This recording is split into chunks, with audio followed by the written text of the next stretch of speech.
Testing.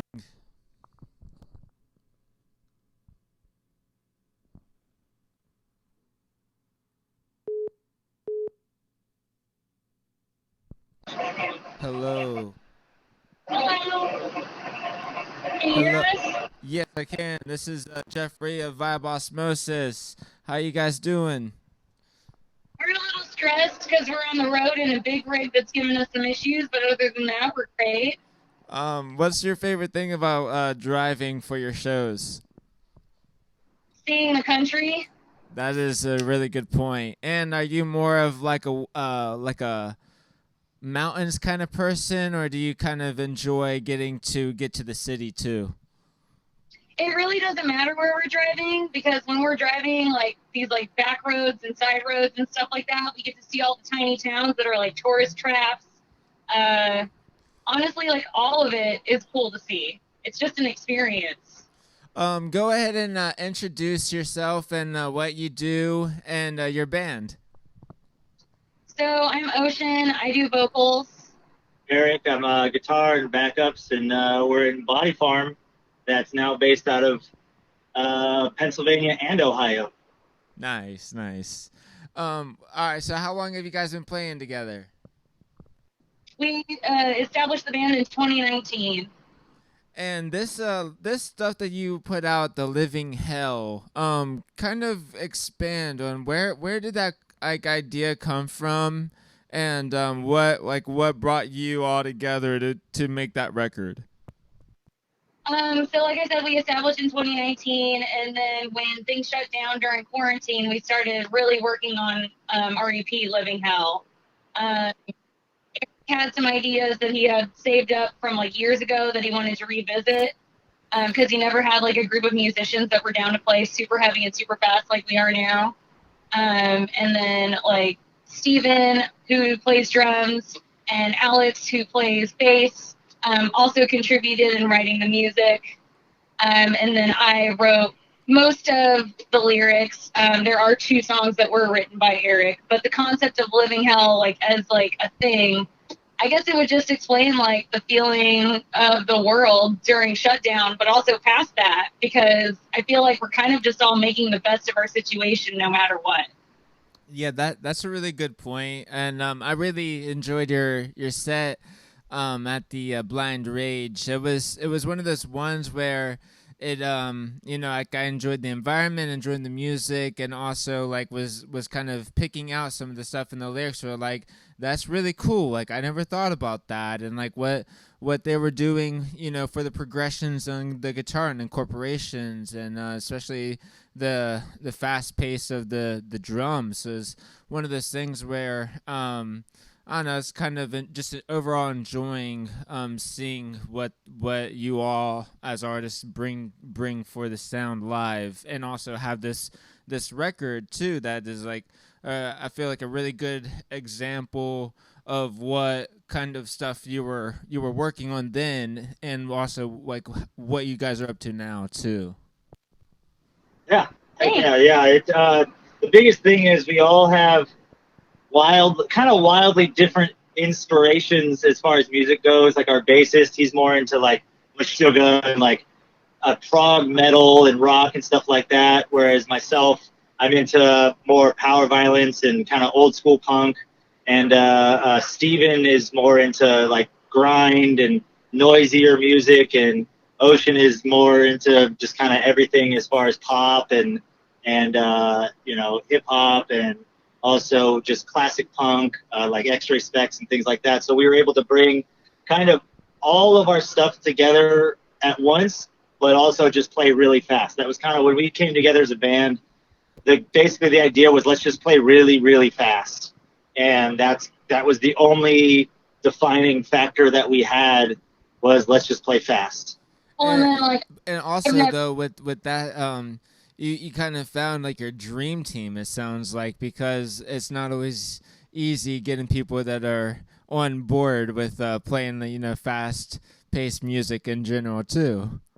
For sure. Steven, that's what's so cool about Steven on drums is he doesn't use a double bass. He uses a single bass pedal. And he's been in a lot of other like regular punk bands, but he's always just wanted to play super fast. And like Ocean said, I had some songs from as far back as 2004 that I had written, and I played drums on the recordings, but I could never find somebody that either could do it or a group of people that wanted to do it. And all of us just kind of came together. We met Steven at some shows, and we just were like, yeah, let's jam, man. And it just clicked. We wrote one song. We're like, oh, yeah, this is it. And wrote our demo, it's recorded our demo just a couple weeks later. And then here we are, 4 years later.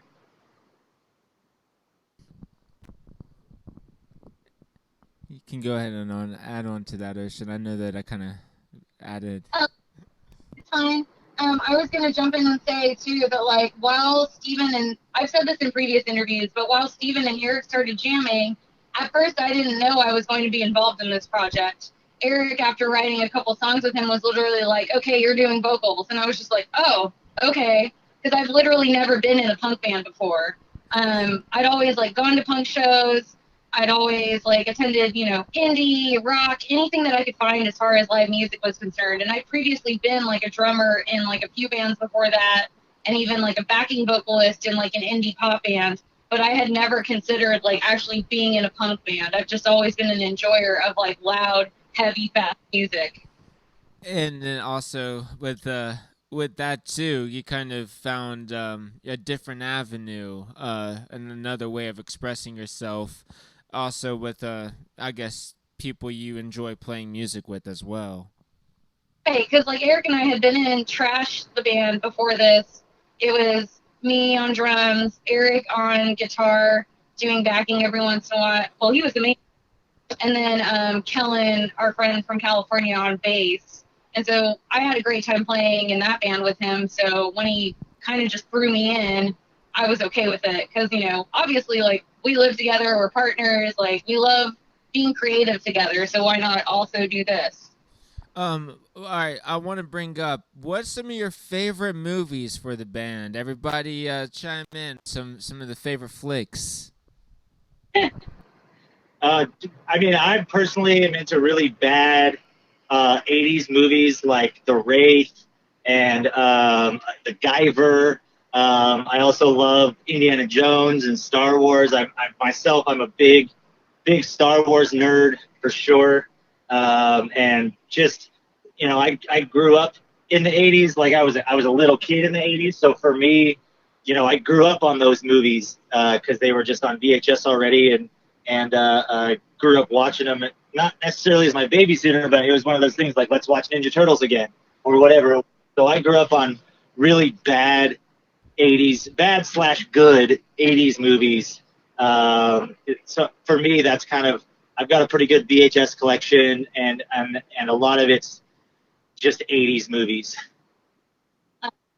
For me, I would say like Studio Ghibli, anything by them. I also am a huge Star Wars fan. And then of course I love like deeper, more cinematic movies. Like one of my favorite comfort movies to throw on, like if I want to cry but also feel good, is Amelie. So I like a lot of foreign films. I do like some really gory horror, but usually I prefer things that have like a sense of humor. Like Rubber, I would say, is one of the newer like horror films that I love because it's literally a killer tire.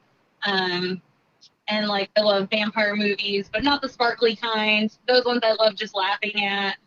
I can't speak for my bandmates because like we like to introduce our bandmates to movies that they've never seen because we're huge movie nerds, and we're always talking about like random shows in the van, like when we're all together. But I can't say off the top of my head what everyone else's favorites are. No, I know that Steven had actually never seen a lot of the Star Wars movies until recently, and there's a lot of other movies that they just never saw, and it's a kind of a different generation. We're about 10 years older than them, and so they just kind of have a different frame of reference for a lot of the stuff. Whereas like myself and Ocean grew up watching some of these things that were happening while they were happening. Well, Steven's almost my age. It's Alex who has the biggest gap out of all of us. He's the baby. I'm now 26, and I feel like I don't know. I grew up kind of appreciating some of those weirder classics like I can definitely like remember being more into Indiana Jones before I was like into Star Wars, but then once I got into Star Wars, I was like sold. And like for sure with like there's order lore movies that like Legend and like Gremlins and stuff like that just kind of have like their own. Mac and Me is one of those ones I always like to throw out there as like a lot of people skip on. That's a bad '80s movie. That's also good for sure. Yeah, like I feel like for me it's like I'm a heavy stoner, so it's like I can always kind of like, get into like the soundtracks of like what kind of sounds they were throwing in there, and was like that was just like unprecedented for like what was going on, especially for like a lot of the spacey sci-fi movies that were kind of different. Yeah, we Wendy love Car- soundtracks. We have Wendy like a whole Carlos. section Yeah, of we like love Wendy soundtracks. Carlos, which is Tron and uh, uh, Clockwork Orange and things like that. And yeah, like Ocean said, we have a whole sound. We love soundtracks, especially soundtracks that were orchestrated specifically for the movie. Like Quentin Tarantino, of course, has great soundtracks for movies, good classic rock and some underground stuff. But movies that have actual composed music, like Tron and On Any Sunday, which is Dominic Fontaine, like Or those types of movies. Angelo Budamente, who did Twin Peaks and a few other Yep. really important things. Yep. Fort Gerson and those people that actually are Nine Inch Nails Yeah. that make soundtracks specifically for movies. That's definitely like we watched the most recent Batman, and yeah, that's cool that Nirvana's in it, but they definitely missed an awesome opportunity to compose compose an actual soundtrack for an actual dramatic movie, and they just missed it by using that Nirvana song for every single slow part. And they literally their Nirvana songs too, for that matter. Like in addition. The actual sound. There are some aspects with that new Batman where to me, I get it's the alternative Batman. It's the weirdest Batman movie we've gotten that's commercialized, but it had some flaws of chopping. Yeah. Also, what other kind of movies have you guys seen recently? Recently. What did we just watch? Oh, I'm trying to remember. I don't know. I mean, we try to kind of keep up with the MCU universe. It's I'm a I mean, fan. I love the idea of the multi. Yeah, like I said, the multi-universe, or can't even remember what it's called right now. The multiverse. Yeah, And the multiverse. show Loki definitely broke that open. But like, I'm not a Doctor Strange fan myself, but we try to keep up with that. We try to keep up with Star Wars. I really love time travel movies too. And then recently, I remember, I forget what the name of this foreign film was, but it was like a stripper who like it was like a sci-fi movie too. I don't know. With like zombies. Like I like watching movies too where it includes like stuff about like sex workers recently, because I like also make like TikToks and stuff talking about that kind of stuff. There's some really solid flicks that have just like I feel like grindcore, grindhouse, this kind of films. They tap into a very cool market as far as like reviving, especially the power dynamics. Right, exactly. Like it's really awesome to see like a stripper in a powerful position when like normally people who do sex work are shit on by society in general. So like having them as That's like killing zombies and saving people from their asses. Yeah, exactly. Like I love seeing stories like that. Yeah, I have a big high cred to kind of those movies myself. One of those ones I've been really like shouting out is like if you haven't seen the Order Planet of the Apes and the Tim Burton Planet of the Apes. He like those movies to me is like you're really tapping into like what gorillas represent to like our society, and also the flip reversal of like identity politics and those things to me is like something I really look forward in movies of like how are they kind of relating it to like maybe like a fantasy realm or a non-fantasy realm. Right. And that's what's important about art is that it challenges your point of view of the world. It makes you get a message in a different way. Like some people are great at learning face to face talking with their peers, right? But other people, they need to see a piece of cinema or they need to listen to a piece of music in order to really like question what they're thinking or expand their mind. And that's what's so important about art existing in all forms is that it helps people broaden their horizons. It helps them awaken to the possibility that maybe I'm just learning this from my little bubble that I'm inside of. Let's step out of that for a second. I want to bring up your guys' favorite instruments. So, break into your favorite instruments and why. Well, I mean, my first love was the drums. And that was because it allowed me to like you know you can perform but you still feel like you're kind of safe because you're behind a whole kit in front of people. You're not right up front in people's faces like I am now. And I just love how much like space it takes up, like not just physically but like sound wise in the room. um so yeah, I think that would be my first love because I had started playing when I was like 13 because my dad wanted me to jam with him in the garage. Yeah, I grew up, well, I wanted to play drums when I was a kid, and then my parents were like, nope, and gave me a guitar when I was like 12. And so, because they could turn it down. And so I ended up being a guitarist for a really long time, but then picked up the drums when I was 18. And then I was stuck behind the drums for years and years. So personally, I love playing the drums. There's something very special about that. But currently, you know, I'm playing the guitar in this band. And one of the reasons I'm playing guitar is because I hadn't played guitar in so long. But so I would say I have a pretty equal appreciation for both. I love playing the drums. I actually, me and Steven, our drummer, started another band on the side where I play drums and he just sings because he's never been just a singer in a band. So it's cool to be able to do that. And that's what's so cool about these type of instruments and punk in general is it's super accessible.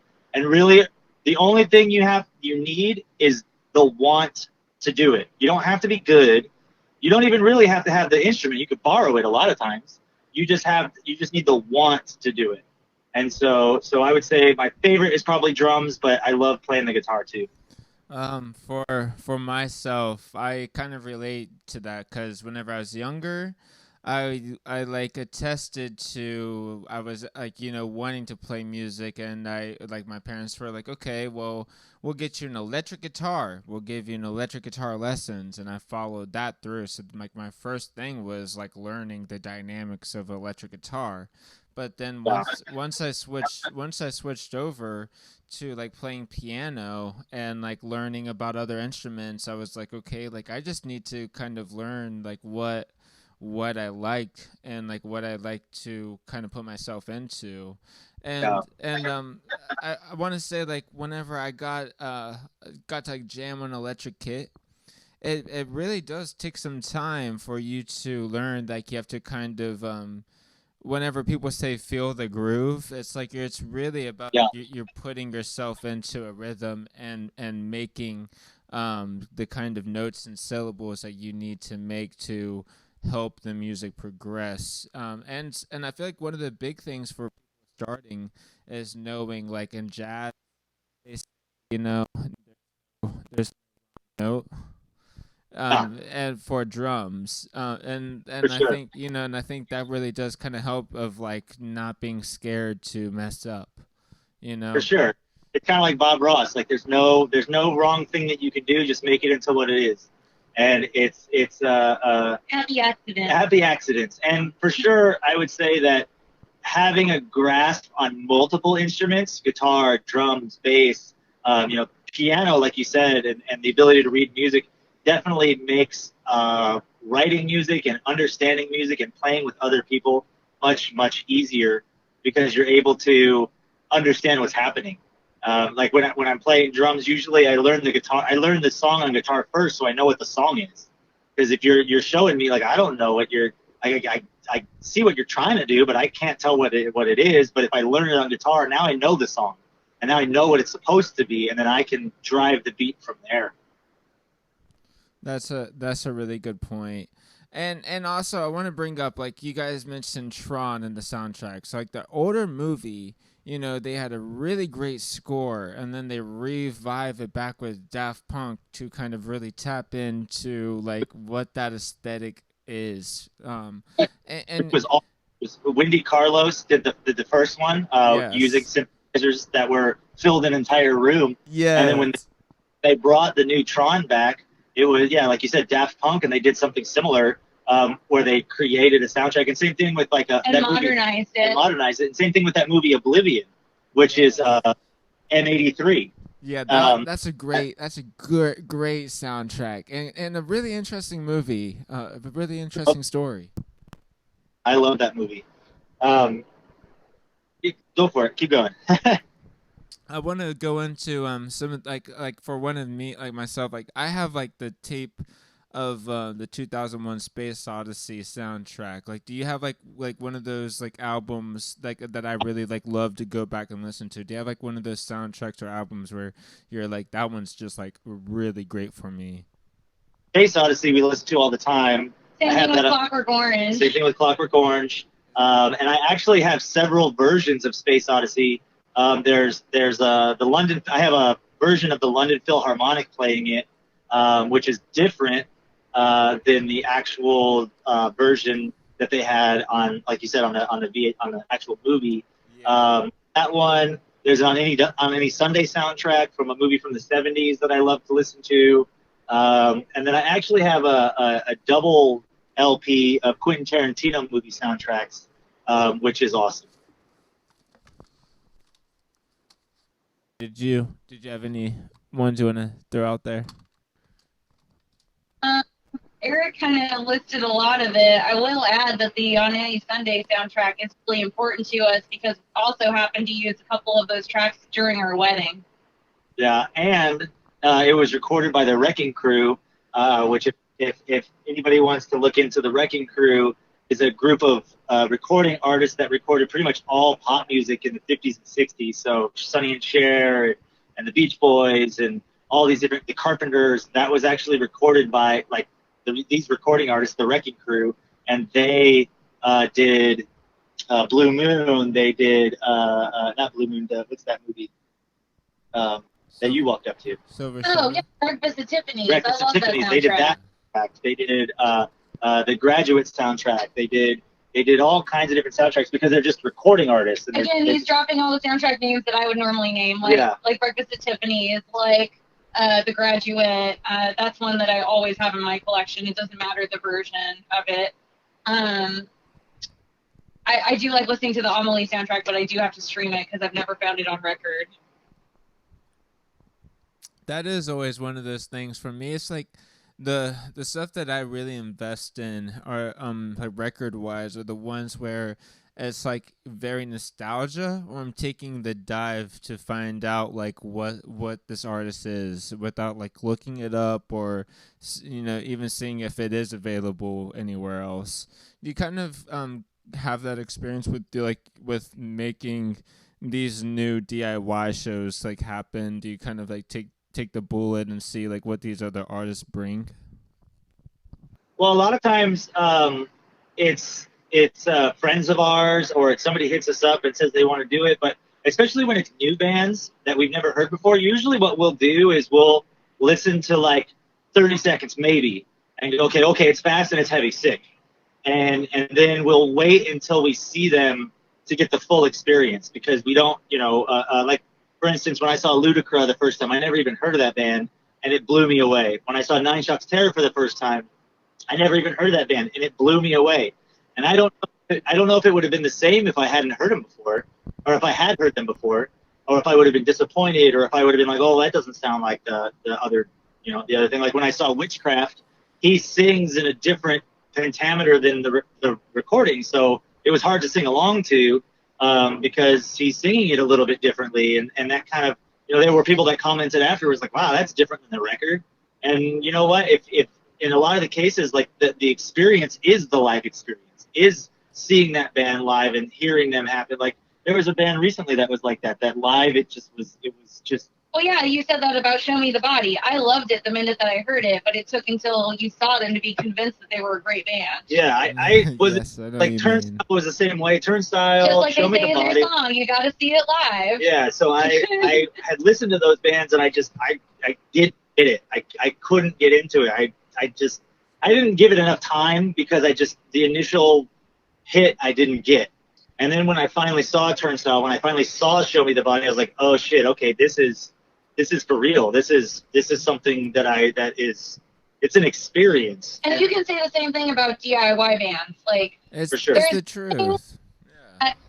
listen, where you go to a show and you walk in not knowing who you're seeing, and then it hits you. It's like, I've said this before, it's almost like a religious experience where it's like you feel it, and like you have that excitement, and like you have that moment that it clicks where you're like, oh my gosh, I'm gonna go freaking crazy for this band because like I love this. This is so much fun. Yeah. So like the best thing about a DIY show especially is that like it's all about the energy of the crowd as well as the band. It's like not just the band doing all the work. Yeah, I actually I went and visited a friend of mine, and he wanted to do something old school, and he's like, hey, I found this flyer, and I don't know who any of these bands are. We're gonna go. I'm like, okay, and he's like, don't look them up. We don't want to know what it is. Let's go. Let's just find it. Let's just check it out. And so we went, and it was this band Enemy from LA, and they blew us away. Like they were so good. And another band, the Die Group, which is kind of like a Ramones kind of rip type band, and they were really good. And so it brings back that that mystery of when I was younger. I couldn't look up a band. I had to either own the record, know somebody who owns the record, or have seen them before. Otherwise, I will never know. This, like I said, with Nine Shock Terror, sick name. I don't know what that means. Is it Lip Cream Warship Band? I don't know. And so once I saw them, I was like, oh, I need to buy these records now. Same thing with Municipal Waste. Like I saw them so many times when I was a kid, but I didn't have any records, so I didn't know any of the words. So I was like, and you couldn't listen to them otherwise unless you owned the records. And so that I feel that. we had said that's part of the experience of a DIY show is everybody together. At Dirty Dungarees in Columbus, there's no door. It's everybody's putting their money in a bucket. And so when we come out with $600 or whatever at the end of the day at the end of the night for bands, that's just people wanting to put the money in the bucket and be a part of the scene, not me telling them, hey, it's $10. It's them putting in the money and them taking it out of their pocket and wanting to support these bands. And some of the bands they've never even heard of before. When we played our last show in Columbus before we moved, there was this band Livid from Wisconsin that I booked. They just said, hey, we want to play with you guys. I'm like, sick, let's do it. And when I introduced them, I was like, I've never even heard these guys. So hopefully this is sick. And it was. And people loved it. And so that's definitely, like you had said, it's a part of the experience is seeing these bands live, not just listening to them, and then also having that opportunity when a band comes through, making getting out of work and going over to the place to see them or following them or whatever the case may be. That's part of the scene is the people also being there. I definitely agree. For myself, it's like I know, like in the scene, you kind of have to get kind of involved with showing up to shows, and also finding out that like maybe with these bands that do have music out there, whenever they're playing a live show, they might be playing music that's completely different than like what is out there on the internet. Recorded Recorded, and in a good way or a bad way. Because sometimes it just like, wow, like they're just up there like on a microphone using a recorder. But like I listened to the record and they were like having a guitar and drums and band and vocals. It's like there's totally some of those ones where you're like, okay, like I see like they're trying to actually show the fact that they build sounds or they create music that's maybe even concrete. And I feel like in some of the shows that you guys played on this tour, besides the Blind Rage and the Cincinnati show, I kind of looked at some of these other bands, and like you're playing with these bands that have maybe not just like exactly the kind of music you're playing, if that's how you want to categorize. Like they do have different kinds of like products, the different music out there, and also Right. like whenever they come to the show, you can see like they adjust to kind of what needs to happen. And there's a big thing I'm like about to get into is like with these studio bands that you find out like out like that have like really cool studio record, and then whenever you go and see them live, you're like, wow, that was a really good record that I love, but seeing it live, just seeing how they recreated their stuff, Yeah. you appreciate the artist about, and that's something I've kind of dissected from like listening to your record, Body Farm Living Hell, and then kind of like seeing like the how it all translates, I guess is how some people put it. So you guys recorded in the studio. How do you feel about like recording in the studio to home recording? Well, So here's the deal. We actually didn't record in the studio for Living Hell. We recorded in our friend's studio basement setup for our previous recording, which was our self-titled 7-inch. But because of shutdown time, and because our James, who recorded us, wanted to feel safe and like for us to be comfortable, he actually brought his entire studio setup over to where we lived at the time. Because when we were still living in Ohio, we had our jam space where we would practice and we felt comfy in, and so he just brought his whole setup over to our house, mic'd everything that way, recorded everybody separately, like for their time in the session, and it was great. I feel like whether you're in a studio or you're in your home, like as long as you are comfortable as an artist with recording, then I think you could record anywhere. yeah, it definitely does add a dynamic, though, being able to record where you play all the time. Because going to a studio, you might be facing in a direction you're not used to. You might be, I can't really hear the drums from where I'm at, or whatever the case, or I'm playing some amp that's not mine, or whatever it is. Being able to, being able to just mic up and play right where you play definitely added a level of comfortability with some of the songs, and for me, I could definitely tell in the recording that we weren't just trying to push through them. We were just playing the songs the way we knew how to play them, because we were playing at the exact same place we practiced. So it worked out. It worked out really well. And in my own experience, like I've kind of I've been making music for like since like 2014, whenever like I was graduating high school, and right, I'm 26 now.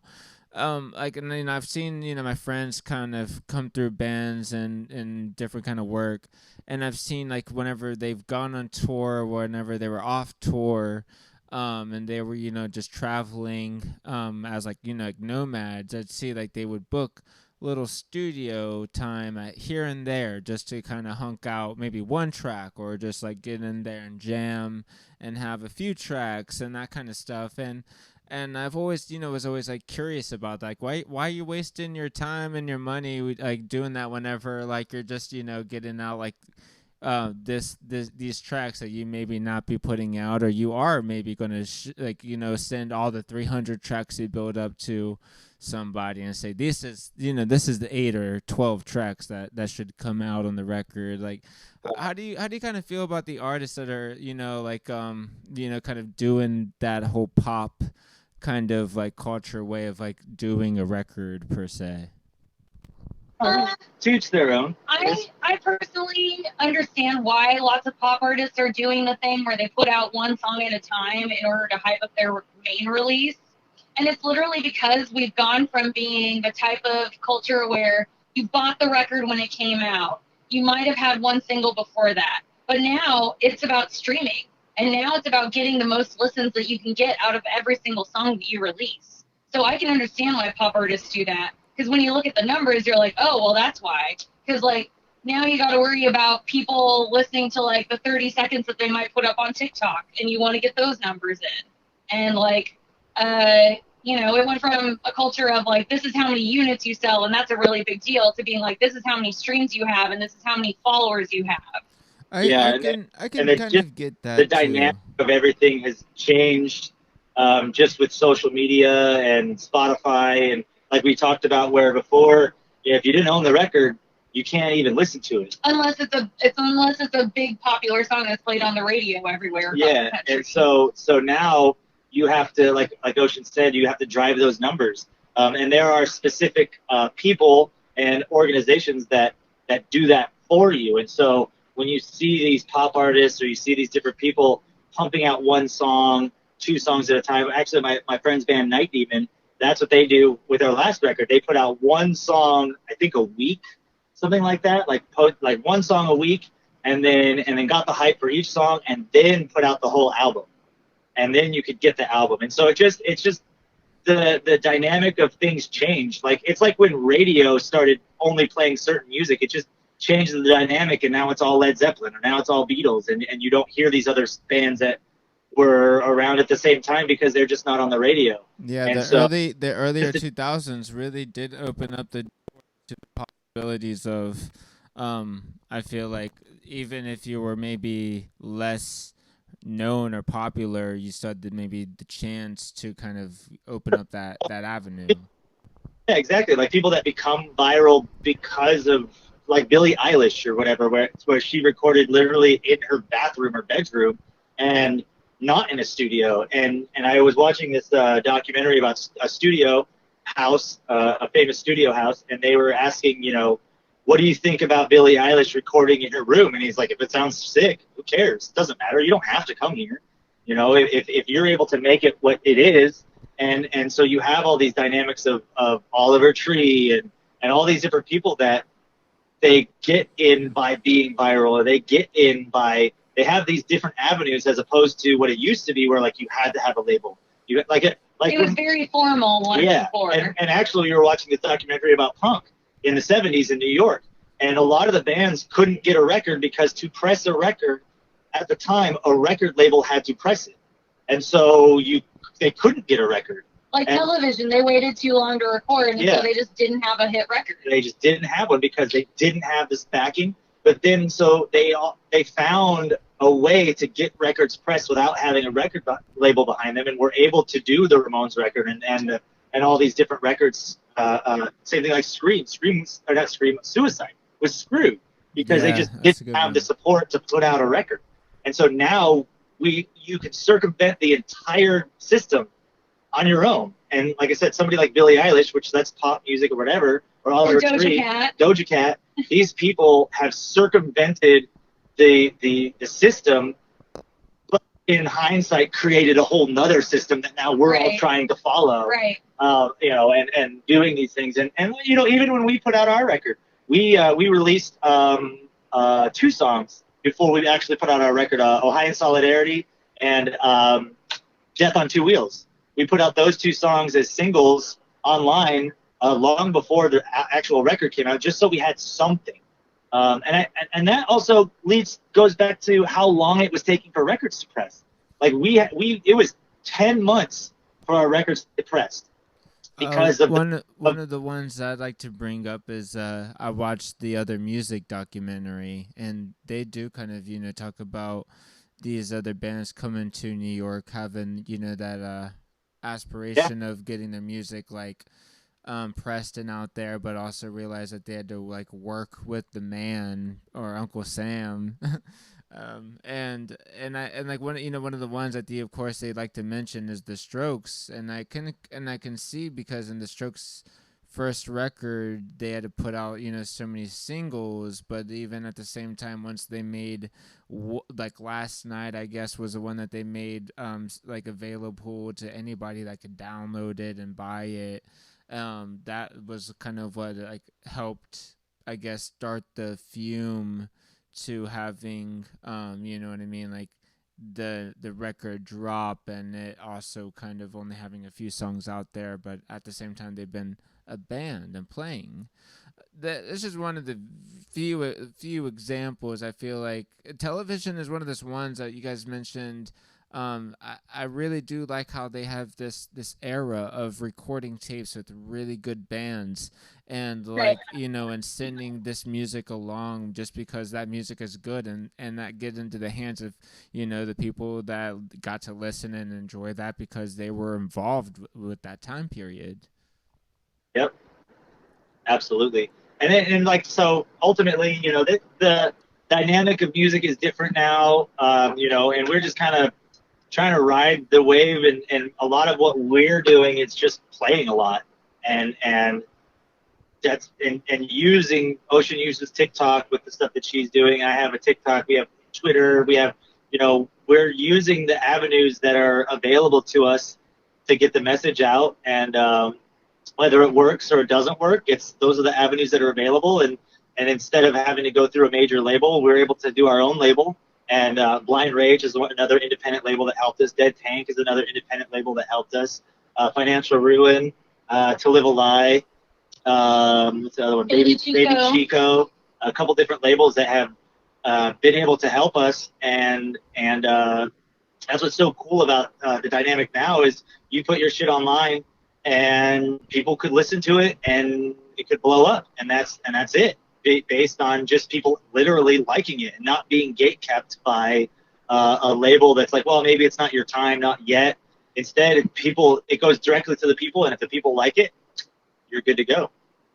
I feel you on that last line. I can recall myself like sharing CDs and USB drives and SD cards, and my friends getting back to me and like the world's just not ready for like this type of music yet. And now and at the same time now it seems like everything is so ready for like just to be out there or accessible in a way. Yeah. And I feel like, especially when the pandemic shutdown happened, so many young folks were like at an important time in their lives, like they were in high school or they were just graduating high school and going to college, but they suddenly had to do it from home. So now they were stuck at home seeing whatever their other friends were sharing online, and like the online bubble became like everybody's focus for literally everything. So like, they came out of it, those kids came out of it wanting to go to shows and wanting to find the subcultures that they were suddenly seeing because everybody was online all of a sudden. Yeah. And it's changed a lot of the show dynamics too. Like I'm seeing a lot more new faces every time that we play, because there are cities that we revisit, but I can't say that every single time there is somebody that I know there. Yeah, and there's definitely almost a lot of the shows that we've played since the pandemic. There's people that this is my first show. Like that's to or me, this is my fourth show. Or my first one was Shell or something. Whatever the case may be, and to think that people found punk when they couldn't even go to a show. Whereas like when I was a kid, we found punk. Point. We found punk because we went to a show. Exactly. We were like, what is happening? Like someone handed you a flyer, or you saw a flyer at your local music shop. Whereas like the dynamic for them is they got into punk, they were stoked on it, and then we were able to go to shows and they're like, okay, now what do I do? Whereas when like I said, when I was growing up, it was like, I don't know what's happening. This is a show, and now I want to do it. So it's definitely a different thing for kids coming up now, which is good in a lot of ways. And it keeps it from being so gatekeepy. Like, yeah, it's still underground music, but it's like more welcoming and more accessible. And like, why would that be a bad thing? I think the same thing. There's a lot of like shielded gates, even with like DIY like venues like giving you the chance, but at the same time it's like, well, you agreed to kind of doing this thing and you kind of put your like self out there and said X, Y, and Z. So like I don't understand kind of like the reserve of like trying to bring in more people or whatever the fact. I don't know. There's definitely some cases, I guess, too. Whenever we're talking about it in this new era, where like there's the whole like internet thing where people are kind of just wanting to come to the show and use the internet to that like I don't know like to that extent, and there's like that reserve that we give to these older artists like that went to like the great like the Grateful Dead, or like that went to some like I don't know, some psychedelic experience, or everyone wants to kind of bring up Woodstock, and where it's just like very like free, or you're like kind of accepted, or like have no kind of like safeguard per se. Yeah. Yeah, like obviously there is the safeguard of like abusers, racists, That's you know, true. people Yeah. that have kind of phobia. Yeah, there's always going to be like the gatekeeping of people like that. Like keep the bad people out so that we can have like a fun and safe time. But I feel like at least in certain crowds, there's the it's not like the bad stuff is not tolerated. You will get kicked out. But if you're just there to have a good time and enjoy music and have fun, you're more than welcome. Yeah. You don't have to uniform.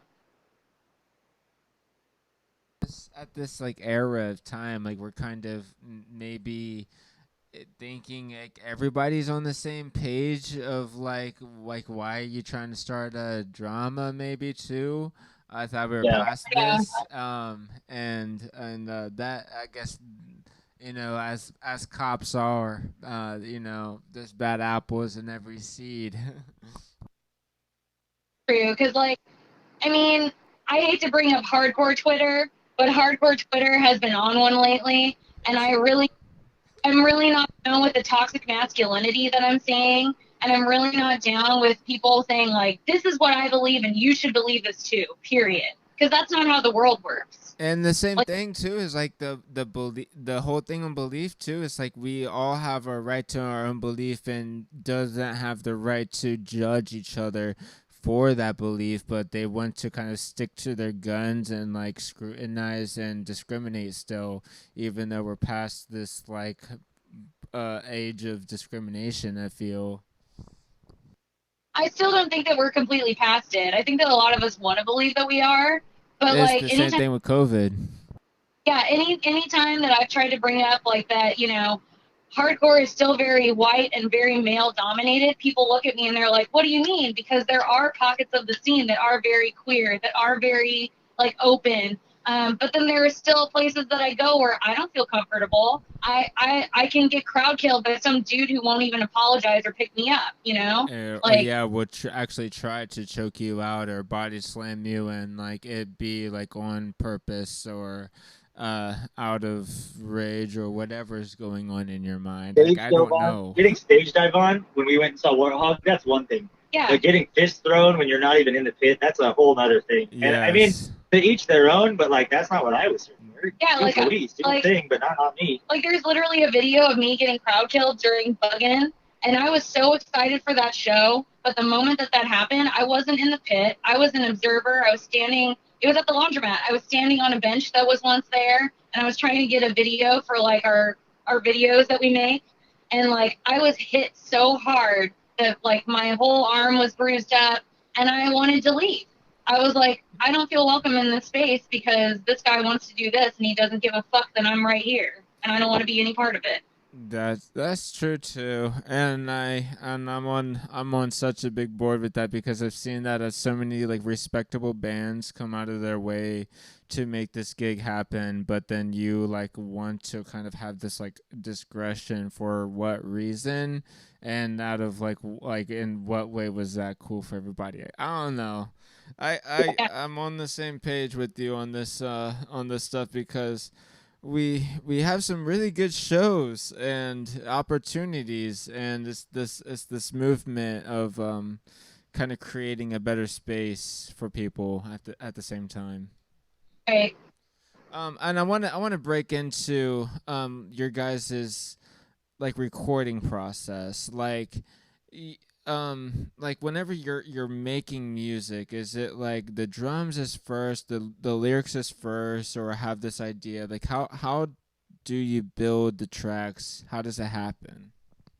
It's usually we've got a riff of some sort, like a guitar riff that we either Steven, myself, we've actually written about half and half of all of our stuff up to now. And Alex, our bassist, actually has a couple songs that we're going to be on our new recording. And like I said, with his influence of Meshuggah and some of those other Tool and those bands like that, they're kind of they're going to be wild. It's gonna sound like we changed our sound, but we didn't. We just Alex finally came up with some songs, and so it usually starts with a riff, and then we'll together and Steven, one of his things is a lot of times he doesn't really like being told what to do. So he'll do whatever he feels is necessary, and like whatever he hears in that portion. Um, and then from there, Ocean will usually write lyrics, usually coming to the table with some sort of idea, like this is going to be a song about, uh, uh, I don't know, what, Ocean? Well, when Eric and Steven and Alex come up with something, I'll usually kind of like hang out and come up with some sort of vocal pattern here and there. I do ask Eric for assistance, especially with these like new songs. I'll be honest, I'm struggling a little, and I do need a little bit of help as far as like coming up with where to put stuff and how long I have. Um, Previously with this recording that we're talking on, Living Hell, there are points when we're coming up with songs that I'm like, can you make this one part a little longer? Or can you make this part a little shorter? Or can you maybe come up with something a little different because it sounds a little too similar to this other song that we already recorded? So, like, we're all very involved in the process of making songs. Yeah, and the nice thing is, because we're writing them almost all from scratch most of the time, there's really no like, oh no, that's how the song goes. It's usually like, yeah, whatever. We'll reverse that, or that riff sounds lame. We'll do this instead. So that's I think why it sounds as unique as it does. Is there's very few times when we come to the table with a completed song. It's almost always like, here's an idea, like now what? And so that's I think what lends itself to the song as being kind of so unique and very. It definitely has its own sound because we write them on the spot generally. And I want to bring up like the songs that you guys have been listening to lately. What have you been listening to on the road? What inspires you? I'll go ahead. So let's see. I can pull up my daily mixes because, like, I feel like my mood, it kind of goes by my mood a lot. And like lately, I have either like raunchy, like femme-led hip hop as a part of my mix. So like we're talking like Megan Thee Stallion, City Girls, Lotto, Cardi B, or it's like Soul Glow, Gel, I don't know. All of a sudden, I got into Suicide Boys because one of my friends recommended their record. I'm trying to look at my dailies because it like tells me everything. Here's Collective, Weekend Nachos, Armor. Like, my mix is always like in between. Like, it's either a strip club or it's like a hardcore punk show. If like I were to sum it all up. Yeah, and for myself, I mean, I go back and forth between oldies like Motorhead and the Specials and Uriah Heep, so like rock and roll and ska and some early stuff like that. But then recently I was listening to a lot of Fucked Up. They've got a couple new recordings out, and a bunch of our friends have all new recordings out, like Crime Light. Public Acid just put out a new recording. Speed Plans just put out a really good record. Speed Plans just put out a great record. That band we just got that. ISS, we just got that record. So we really try and keep up. Physique just put out a new record. Love them. Gel just put out a new record. Again, one of my favorite bands. So I like their new song. I don't care what everyone says online. I like it. We try and support all the new stuff, and really, personally, I really love the direction of that with the punk hardcore, not the hardcore with a capital H, or metalcore, but more of the punk hardcore like Gel and Bib and Big Laugh and a bunch of our other friends like that have been putting out music. And that's what's so cool about moving to Pittsburgh too, is now we're able to make another group of friends with Dirt Bike and Speed Plans and Pedro Diaz, Illiterates. Peace Talks is recording a new record. So Pittsburgh has a lot of really good shit going on. Minority Threat, and so a lot of that stuff we're listening to. But like I said, try to just a lot of everything. I'm a big fan of Minor Threat. It's a solid shout out on my end, but also a lot of the bands that you mentioned, I'm really into. All right, so current projects, new shows that you have lined up. We're currently writing our new recording, so we're going to be recording on Easter weekend, and we're going to be doing a split 12-inch with another band. We're not announcing we're it for not a while. announcing who else because we don't. We're still in the working process, but Blind Rage is going to be putting out our new split 12-inch probably at the end of summer. So we're working on that. We've got a couple like our work schedule is so wild this year. Like I said, we're on the road right now, driving across the country for work, and so we're just doing weekenders. This is the year of the weekender, and we always try to bring another band with us. Like we just did a weekender with Unity with Two Eyes out of Cleveland. Before that, we did a weekender with Crime Light. Our next weekender is going to be with Razorblade out of Pittsburgh. We're working on another weekender with Snuffed out of Chicago. And then we have our tour coming up in April. We're going to be going to Canada. And the goal of the April tour is to play all places we've never been before. So we're going to Buffalo, New York, Hamilton, Ontario, Montreal, Quebec, where else? Maine, Maryland. So we're trying to hit places we've never been before. And that's really the goal coming up is to do all new stuff. Because we played Columbus, we played Cincy, we played Pittsburgh, we played all these places a bunch of times, but we want to hit places we've never gone before, and yeah, that's what we're looking forward to. I want to bring up, do you book your own gigs? For sure. Yeah, Aaron does a lot of work. 90% of our shows I book. So Credit it's something. You. Like when I was first started a band when I was 13, 14 years old, I didn't know anybody in the scene. I just went to shows, but I didn't know anybody. I didn't know I could talk to those people. I didn't get it because I was a little kid. So I actually, our Eddie Numbskull, the promoter, he used to have a pager. It was like a hotline you would call, and you could leave a message at the end of it. And I called him every single day for a month until he gave us a show finally. And the message.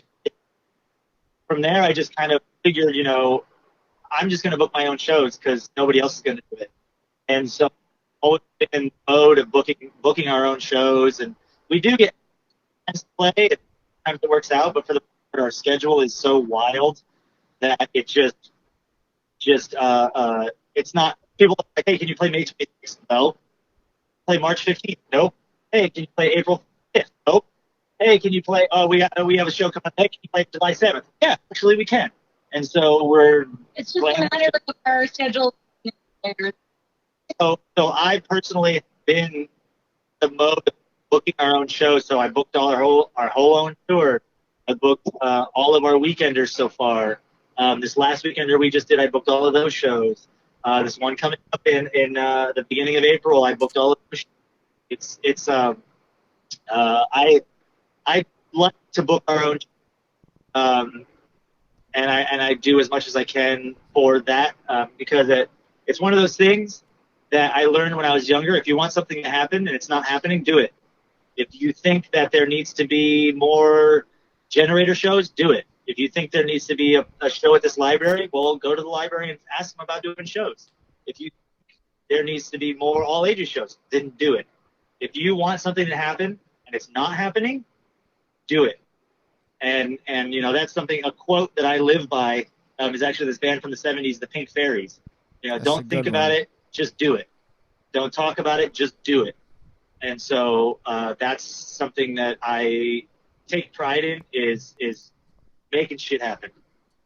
I'm a really big fan, and that's definitely one of those things that kind of tie you up with advice. Really inspirational too.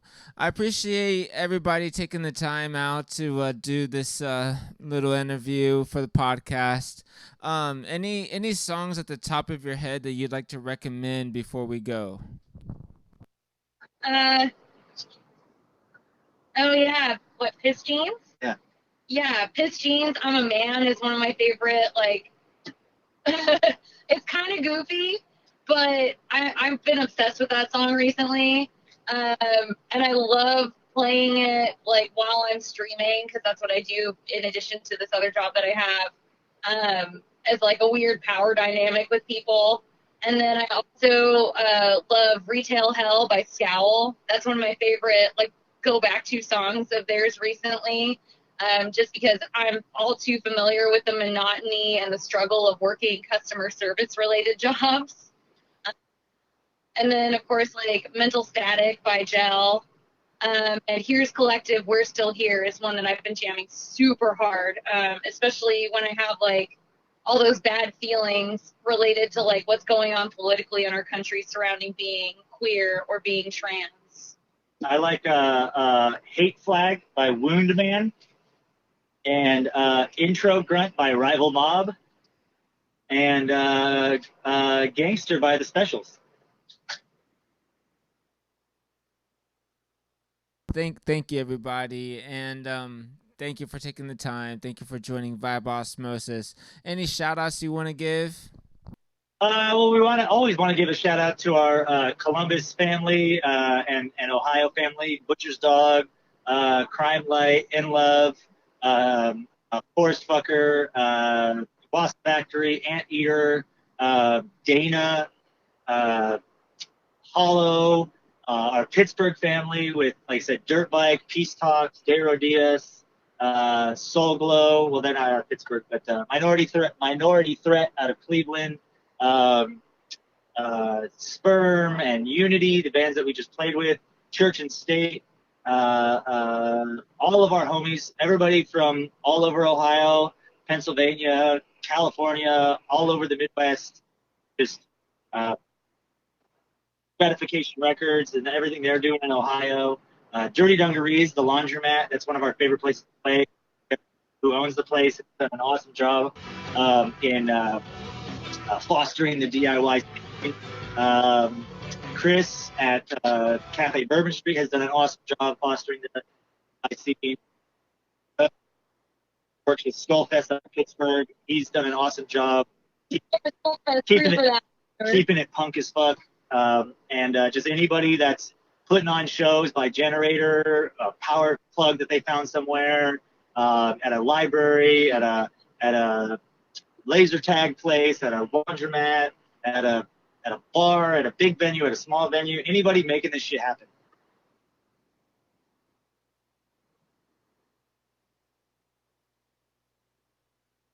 Yeah, no, I'm good. Thank you for having us. No, thank you for joining Vibe Osmosis. It's been a pleasure. I look forward to catching you on the road again, and hopefully these next few shows are really good.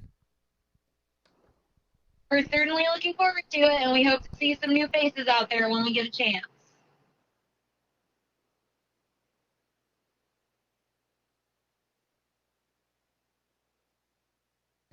Send me, I will definitely put it on. Other than that, I will be playing like a few good records and the songs that you recommended. Awesome. Thank you so much. All right, will do. Have a good one. Take care.